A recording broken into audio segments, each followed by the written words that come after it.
But there's still enough facts about Texas to make it one of the doggone states in the Union. 700,000 men and women in uniform come from Texas.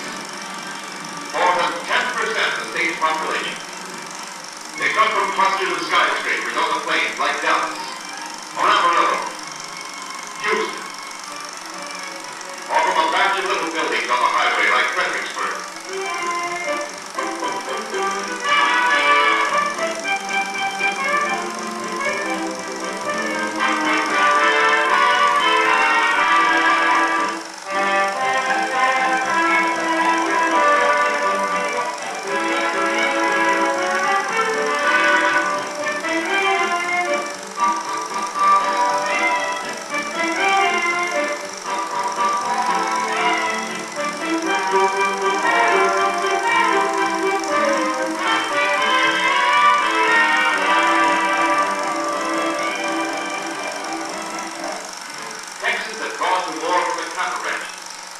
The sheep ranches, the grain sorghum country, dairy farms, rice fields, turkey ranches, oil fields, the wheat country, the citrus country.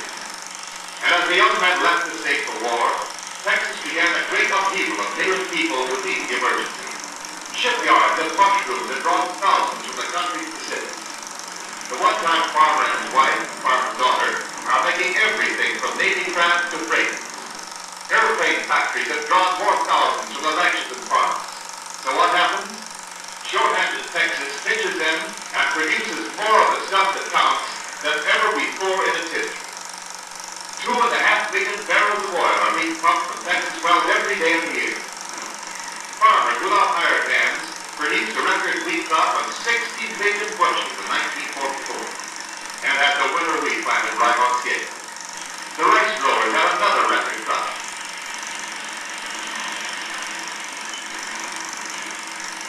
Magnesium is being made from rock.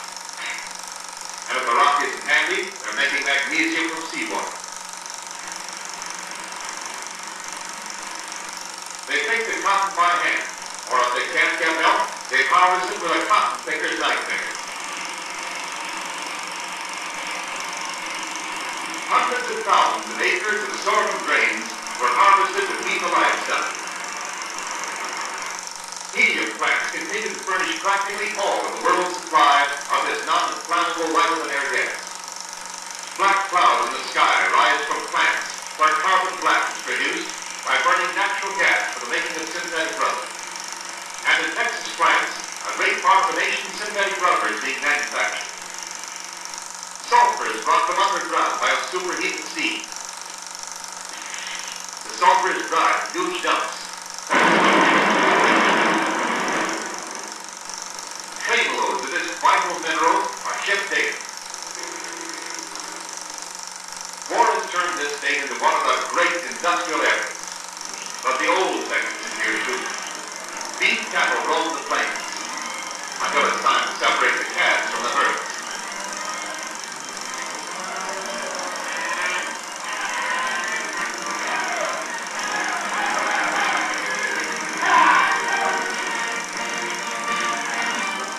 The cattle march that last mile in the Fort Worth stockyards. Texas sheep contribute twice as much wool as the state next in production. And the sheep too march that last mile in Fort Worth to help feed pigs. Angora goats supply 85% of the country's poultry area.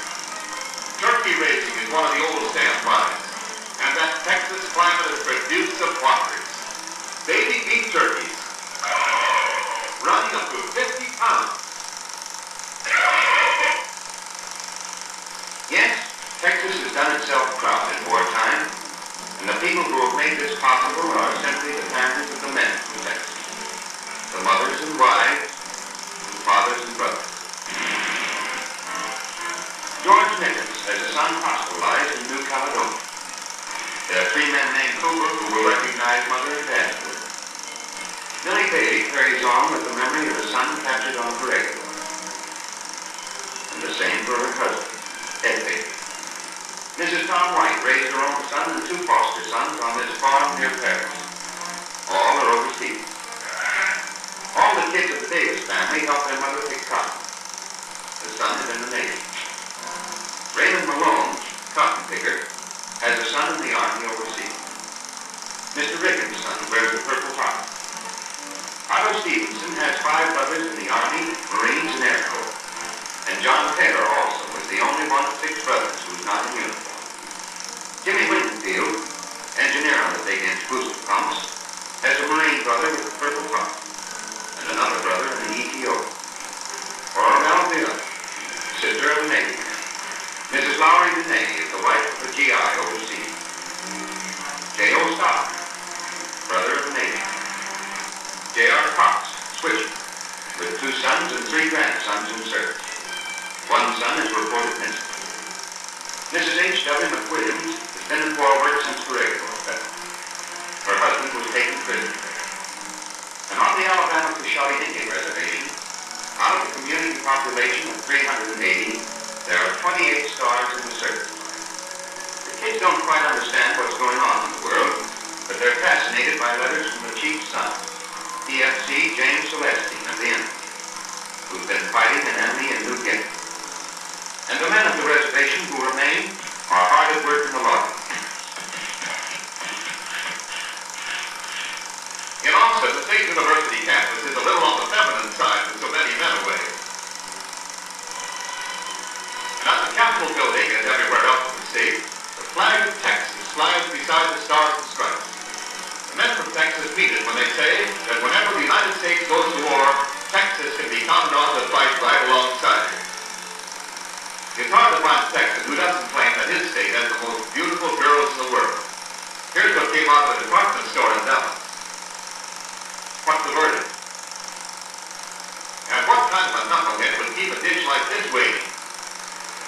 As in other states, church attendance has increased tremendously since Pearl Harbor.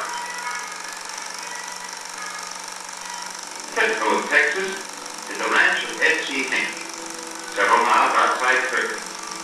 2 sons and 2 daughters were raised here by the Hinkey. But now the eldest son is in the infantry overseas. And the 2 daughters are married to men who've shipped out. Whenever possible, the 2 daughters visit the ranch to help out. But the only regular hand Dad Hinkey has is his younger son, W.R. After breakfast, Dad and W.R. start the day with the milking chore. A 3rd cow is reserved for W.R.'s brother, a gold calf he's raising for the 4-H club competition. Little Charles Lee, son of the Hinkey boy overseas, loves to visit Grandma and Grandpa on weekends and get himself involved in everything possible. On the ranch, every day is Easter for Charlie as he tracks down the eggs with Grandma. Charles Lee insists on helping with anything, such as giving Grandpa lifts on feeding the hogs. Meanwhile, Mrs. Pester, the Hinkey girl married to a field artillery man, churned some butter with a newfangled gadget that worked automatically till the motor broke and they couldn't get new parts. There's that weekly washing to be taken care of, too. Although it's far from what it used to be when all the kids were growing up, Mrs. Peters, the other Hinkey daughter who's married to an Air Corps man, helps her mother. And of course, Charles Lee is in there fishing. Dad and W.R. have regular inspection trips to be made, checking on the livestock and the fencing. And while husband and son are away, Mrs. Hinkey finds that, as always, everybody has forgotten to bring in some wood to the cook stove.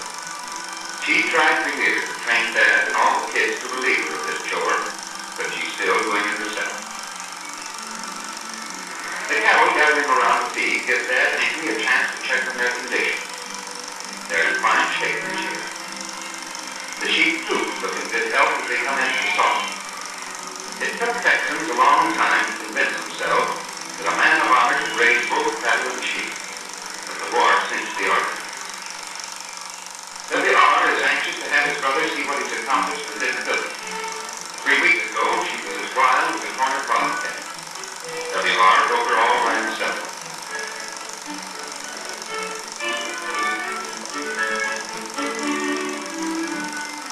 And Mother, with the food she put up last summer and fall, makes sure that the dried apples are in a prominent place. They won second prize at the Fairfield County Fair. When deer season opens, W.R. is among to get his buck.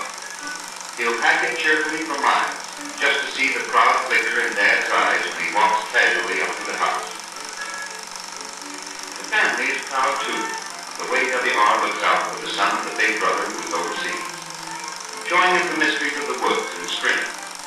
And never a harsh word coming when little Charles Lee decides the best way to catch fish is to beat him over the head with your fish pole.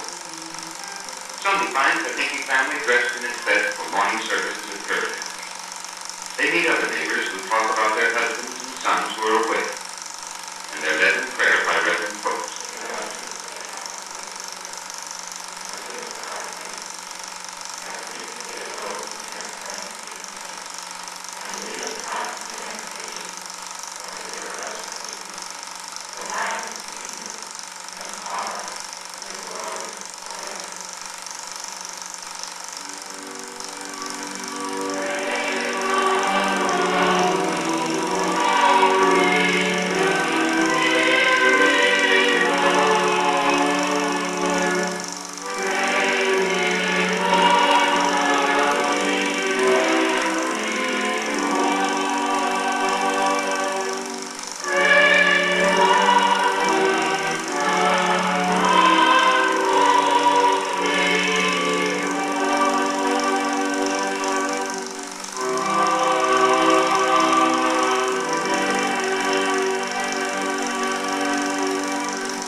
The end of each day finds the family a pretty tired lot, but with that feeling of having worked hard and unselfishly for the common good.